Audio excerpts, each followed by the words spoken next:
Hello mayam good morning. Ado ay hujik ayuki cha lon ke tawiyaba ko.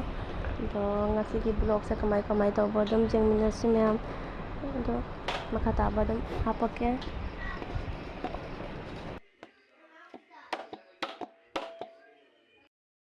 Mayam ikai thabi lai da siga.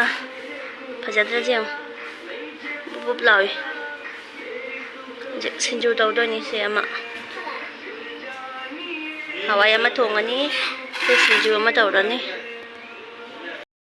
Bokta kaina ma landoi ni ma ki kari ai pons sing se pons se Alam polai ma papa na kai puki de kai ki morok ka tonga ga le siga dugai siga kai thabi lai re alu ga tum ga siga lai melan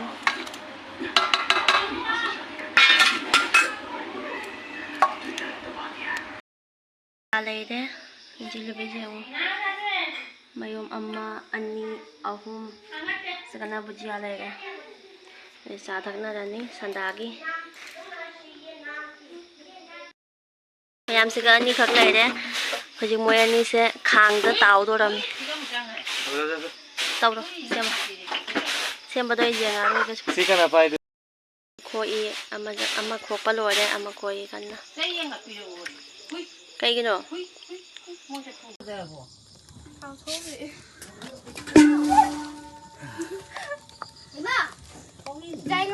Jaigang do dungi liya.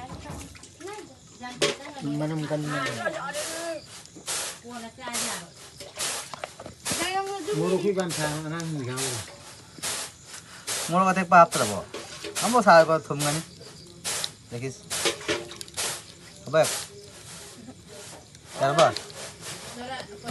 na ai moro sa dara to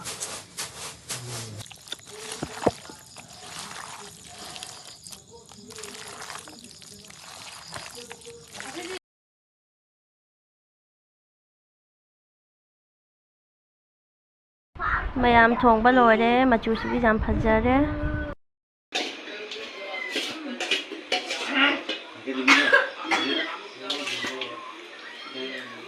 papa bisela ko sagana ai giro selo do ado mayam thongba lore chakhale akhoi ko ado akhoi khungi angang ngatani chaminai se cha loraga hojik video se swai se loisalaga mayam dodi ko bye bye akhoi atomba se cameraman oiri aisu chana ba tawraga dodi aigi sarukna makhada siga leire sina chak oktaraga hapna banya ba launa bani sigana aigi leire